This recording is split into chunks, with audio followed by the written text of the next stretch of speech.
Baik, selamat sore untuk kita semua. Perkenalkan, nama saya Wiwin Triwindakovan, kelas Farmasi B, Universitas Citra Bangsa Kupang. Nah, di sini saya akan menjelaskan tentang fitokimia. Ada beberapa poin yang berkaitan dengan fitokimia. Pada poin yang pertama, yaitu definisi dari fitokimia. Apa itu fitokimia? Fitokimia adalah ilmu yang mempelajari berbagai senyawa organik yang dibentuk dan disimpan oleh tumbuhan, yaitu tentang struktur kimia, biosintesis, perubahan, dan metabolisme serta penyerapan secara alami. Kemudian yang berikutnya yaitu sejarah dari fitokimia.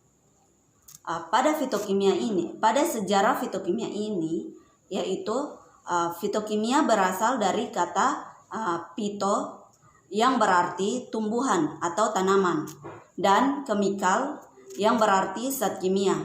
Artinya, kimia yang terdapat dalam tanaman.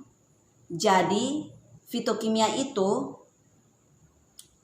aktif secara biologis senyawa kimia yang terjadi secara alami yang memberikan manfaat kesehatan bagi manusia dan melindungi tanaman dari bahaya lingkungan.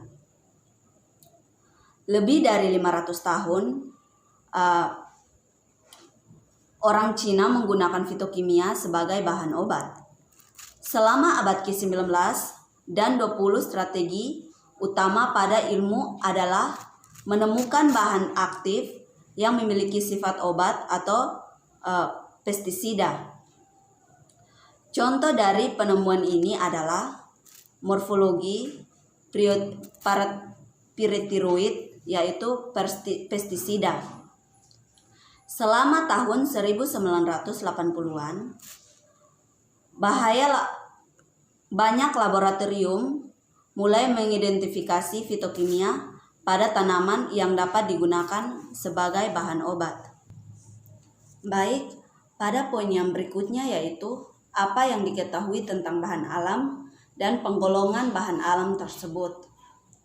Nah, di sini bahan alam adalah bahan yang dapat diperoleh dari alam tanpa diperlukan proses sitoma.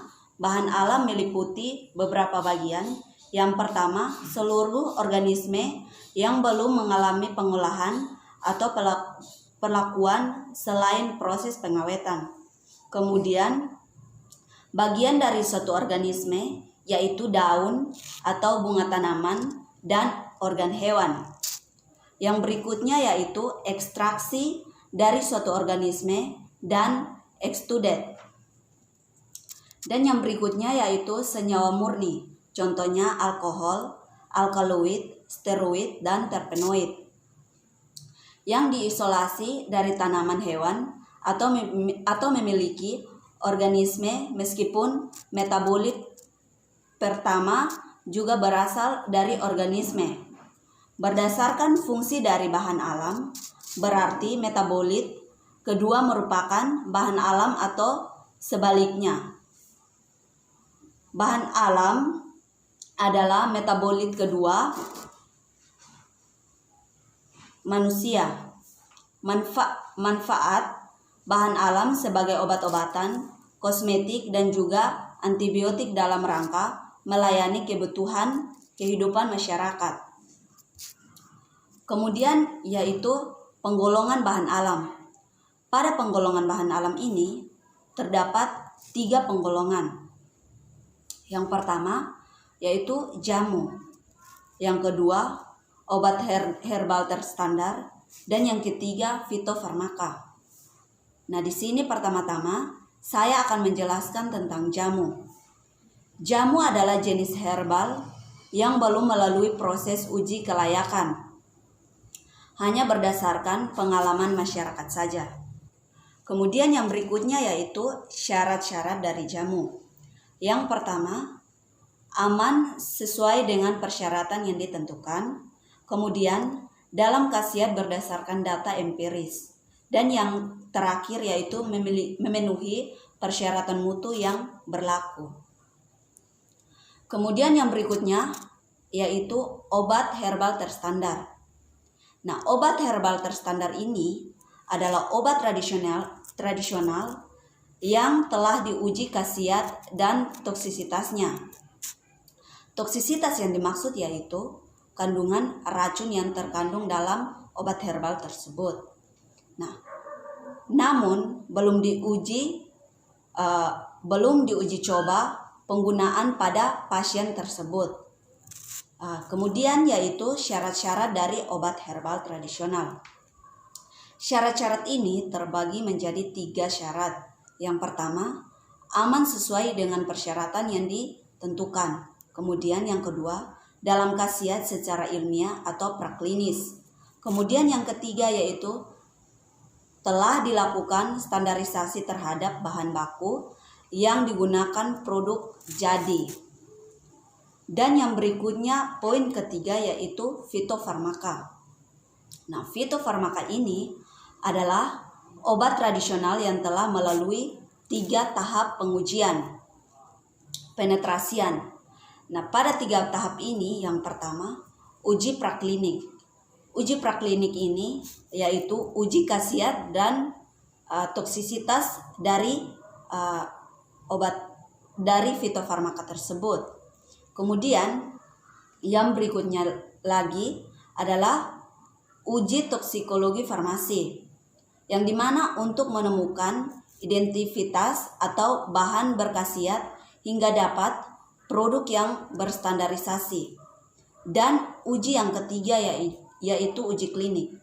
Pada uji klinis ini dapat dilakukan pada pasien. Kemudian masuk dalam poin yang berikutnya, yaitu apa yang diketahui tentang karakteristik berdasarkan klasifikasi ekstraksi tersebut. Nah, ekstraksi ini sendiri adalah suatu proses pemilihan substansi dari campurannya dengan menggunakan pelarut yang sesuai. Berdasarkan bentuk campuran yang diekstraksi dapat dibedakan dalam macam-macam ekstraksi. Yang pertama, ekstraksi pada cair. Pada ekstraksi pada cair ini, jika substansi yang diekstraksi terdapat dalam campurannya yang berbentuk padat. Kemudian yang berikutnya yaitu ekstraksi cair. Jika substansi yang diekstraksi terdapat di dalam campurannya yang berbentuk cairan. Berdasarkan proses pelaksanaannya, ekstraksi dapat dibedakan menjadi beberapa bentuk. Pada yang pertama, ekstraksi yang berkesinambungan. Pada ekstraksi yang berkesinambungan ini, dalam ekstraksi ini, pelarut yang sama dipakai berulang-ulang sampai proses ekstraksinya selesai. Kemudian, masuk poin yang berikutnya yaitu ekstraksi bertahap. Dalam ekstraksi bertahap ini, pada tiap tahap selalu dipakai pelarut yang baru sampai ekstraksinya selesai. Kemudian yang berikutnya yaitu metode ekstraksi dengan menggunakan pelarut dibedakan menjadi 2 cara. Cara yang pertama yaitu maserasi, yang dimana maserasi ini adalah proses ekstraksi simplisia menggunakan pelarut dan pengadukan berkali-kali pada suhu ruangan. Kemudian yang berikutnya yaitu perkolasi. Pada perkolasi ini adalah proses ekstraksi jaringan seluler simplisia dengan pelarut yang selalu baru sampai ekstraksinya selesai. Kemudian masuk ke poin yang berikutnya yaitu perbedaan dari masing-masing metode ekstraksi. Pada perbedaan metode ekstraksi ini meliputi yang pertama, kelebihan, kekurangan, dan prinsip kerjanya. Dari yang pertama, maserasi, kemudian sokletasi, perkolasi, refluksi, dan infusa. Pertama-tama, saya akan menjelaskan tentang maserasi. Nah, maserasi ini adalah proses ekstraksi simplicia menggunakan pelarut dengan beberapa kali pengadukan pada suhu ruangan. Kemudian yang berikutnya yaitu perkolasi. Perkolasi ini sendiri adalah proses mengekstraksi senyawa terlarut dari jaringan seluler sampai sempurna yang umumnya dilakukan pada suhu ruangan. Kemudian yang berikutnya adalah sokletasi. Yang dimana sokletasi ini adalah metode ekstraksi dengan prinsip pemanasan dan perendaman sampel. Kemudian yang berikutnya yaitu refluksi. Pada refluksi ini adalah ekstraksi berkesinambungan dengan cara menguapkan cairan penyaring dan cairan penyaring akan kembali menyaring zat aktif dalam simplicia tersebut. Dan yang terakhir yaitu infusa. Infusa ini sendiri adalah ekstraksi dengan pelarut air pada suhu perangsangan air. Suhu berukuran dari 96,98 derajat Celcius selama waktu tertentu, yaitu waktu yang diberikan 15 sampai 20 menit. Poin yang berikutnya yaitu perbedaan ekstraksi cair dan ekstraksi berkhasiat. Nah, pada perbedaan ini adalah yang pertama saya akan menjelaskan tentang ekstraksi cair, yang dimana jika substansi yang diekstraksi terdapat di dalam campurannya dan berbentuk cair. Sedangkan pada ekstraksi cair berkesinambungan, dalam ekstraksi ini pelarut yang sama didapatkan berulang-ulang sampai proses ekstraksi tersebut selesai. Jadi baik, mungkin sekian dari penjelasan saya tentang fitokimia. Nah, sebelum saya menutup video ini, terlebih dahulu saya akan menjelaskan bagaimana cara kita melindungi diri dari wabah yang sedang berlangsung ini. Sesuai dengan informasinya yaitu COVID-19, yang dimana COVID-19 ini dapat merenggut nyawa seseorang. Jadi, untuk menghindari wabah tersebut, pertama-tama kita harus menjaga kebersihan lingkungan kita agar tetap bersih. Kemudian, kita juga harus mengkonsumsi makanan yang bergizi. Kemudian, kita juga harus rajin mencuci tangan dan tidak lupa untuk menggunakan hand sanitizer. Kita juga harus menjaga jarak fisik dari kerumunan orang banyak sehingga kita tidak mudah tertular COVID-19 tersebut. Kemudian kita juga wajib menggunakan masker dalam keadaan kita dalam bepergian. Kita juga harus rajin berolahraga agar menambah kekebalan tubuh kita. Karena jikalau kekebalan tubuh kita menurun, maka kita akan mudah diserang oleh COVID-19 tersebut.